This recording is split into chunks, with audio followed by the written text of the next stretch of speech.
Opa, professor Felipe Fontoura, falando aqui com você no canal Dev Samurai, e hoje nesse vídeo eu vou te ensinar duas formas de como que você consegue calcular o seu valor ou então o quanto que você vai cobrar por um trabalho como programador. E o primeiro método, que é o método que inclusive eu aconselho você começar a trabalhar com ele, é o método de calcular de trás para frente. Como assim? Você primeiro vai estipular, por exemplo, o quanto que você precisa para viver. Como assim? Quanto que eu preciso pagar para sustentar, de repente, a minha família, ou sustentar meu carro, ou pagar minhas contas, ou se você não tem muito disso, quanto que eu preciso, sei lá, para pagar pelo menos o meu sorvete de final de semana. Então, você tem esse valor. E vamos chutar aqui um valor, por exemplo, vamos colocar um valor aqui de R$1.000, ok? R$1.000, então você colocou lá que você precisa de pelo menos R$1.000.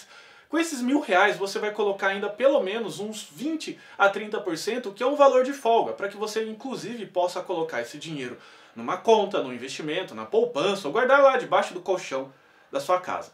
Então, fazendo isso, o que você vai ter então? Um valor de aproximadamente R$1.200 que você precisa para que você possa passar o mês. E é claro que esses R$200 você não vai gastar, você vai colocar lá na sua poupança para que possa de repente acontecer, sei lá, um mês difícil ou uma época que você possa ser, sei lá, demitido, ou então o projeto não deu certo, enfim, você não vai gastar esse dinheiro, você vai colocar lá. E você vai contar então com esses R$1.000.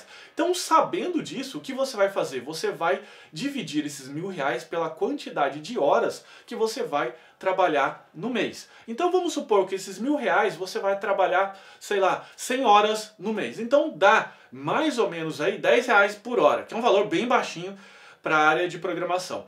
Então, o que você vai fazer? Você vai oferecer um serviço que valha pelo menos R$10 a hora. Que daí você pode estar encontrando num site de freelance, ou então você pode estar vendo aí junto com uma empresa que precisa um serviço de R$10 por hora.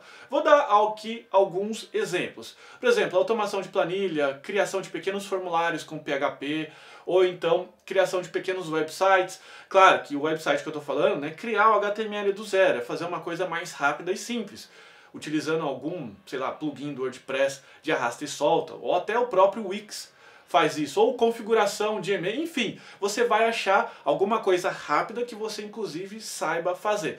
Então o que você vai fazer? Você vai começar a fazer proposta para alguns clientes. Claro que os primeiros clientes você vai começar a cobrar, sei lá, 5, 7, R$10, e os outros você vai cobrar, depois de um tempo você vai ganhando autoridade, você vai começando a cobrar 12, 15, R$20 e aumentando inclusive a sua folga. Porque novamente, você não vai pegar esse dinheiro extra, você vai tomar mais sorvete, não, você vai guardar ele. Legal? Então o que você vai fazer? Você vai começar a ganhar nome, você vai começar a entregar. E você pode fazer isso de duas maneiras, né? Ou tendo mais de um cliente, que eu quero dizer, ou então tendo um cliente só arrumando um emprego. Então, de repente, você pode fazer lá, olha, eu estou aqui que eu estou buscando entregar esse tipo de produto, ou então esse tipo de serviço, e eu estou disposto a ganhar X reais por mês. Você cria lá um CNPJ para você, sei lá, um MEI, microempreendedor individual, vai pagar em média de R$50 de imposto, e o restante vem para sua conta. Legal? Então isso que você vai fazer. Segundo, você, dentro desse primeiro método, você vai fazer o quê? Dividir esse faturamento por 10 clientes, então você vai conseguir de 10 clientes que paguem pelo menos R$100 para você.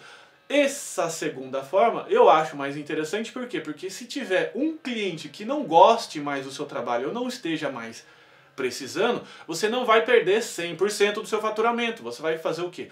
Você vai perder somente 10%, com isso você vai ganhar R$900 naquele mês e não deixar de ganhar 1.000.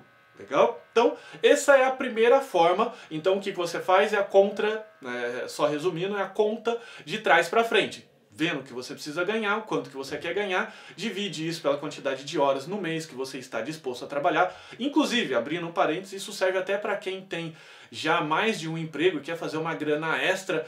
Eu vou deixar aqui uma lista de sites brasileiros e americanos, estrangeiros aliás, para que você possa fazer lá pequenos freelances. Lá tá cheio dessas coisas baratas e é um belo complemento de renda. Com isso você já pode até inclusive estar entrando no mercado de TI.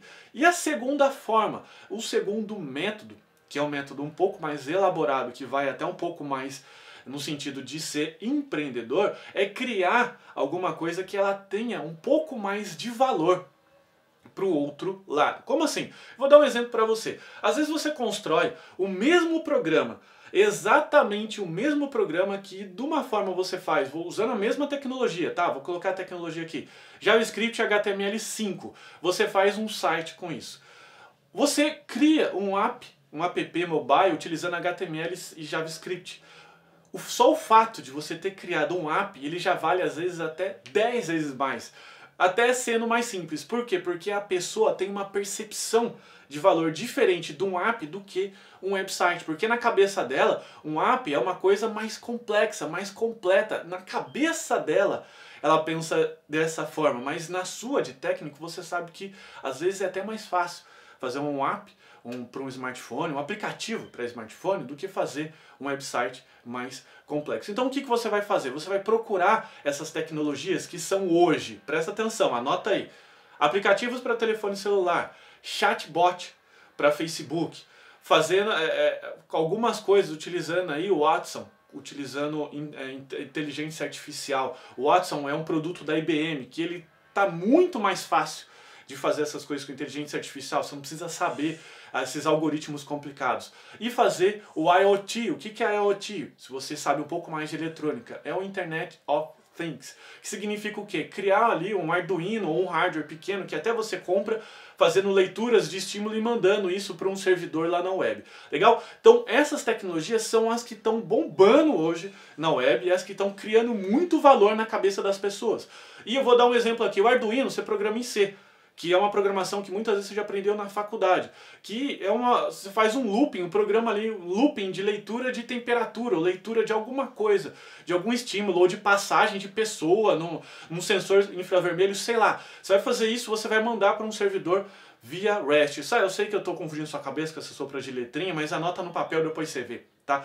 Então o que você vai fazer? Muitas vezes é um programinha de 100 linhas, que seria o equivalente em termos de linha, o que você ganha lá, criar um sistema desse tamanho em PHP Web, porque ele já não é mais tão valorizado assim. Claro, é muito valorizado, mas não é tão próximo disso. Então você vai ser uma pessoa, um programador mais eficiente. O que você vai fazer? Cobrar por isso, muitas vezes 5, 7, 10 mil reais, dependendo, claro, de quanto ou de como esse produto resolve a vida das pessoas. Então, dependendo, a pessoa paga isso. E claro, você não vai cobrar pela quantidade de horas mais que você trabalha, você vai cobrar pelo impacto que essa sua solução entrega. Mas, primeiro, você precisa entender o valor que isso desperta na cabeça da pessoa. E não é valor que é financeiro monetário, é valor percebido. Legal? Então, se você gostou desses dois métodos que eu compartilhei com você aqui agora nesse vídeo, eu sugiro que você entre num site chamado carreiradeprogramador.com.br, que lá eu ensino, além dessas duas formas que você tem para ganhar muito dinheiro como programador, ensino também 4 fundamentos de como fazer essas coisas funcionar, porque não é só chegar, bater lá na porta da empresa e falar: olá, eu sou o fulano de tal, quero trabalhar aqui. Não, você precisa ter uma abordagem disso que muitas vezes você não aprende na faculdade. Porque a faculdade ela vai te ensinar ali como a ser um programador XPTO, uma tecnologia qualquer. E muitas vezes, quer dizer, quase 100% das vezes, elas negligenciam toda essa parte aí de marketing pessoal, análise de mercado, enfim, um pouco disso que eu falei para você nesse vídeo. Legal? Então se você gostou, acesse o site que eu falei para você, clica aqui nesse vídeo em gostei, se inscreve no meu canal e compartilha esse vídeo também com o seu amigo aí via WhatsApp ou então na plataforma que você estiver assistindo ele. Legal? Então fica assim, muito obrigado. Tchau, tchau.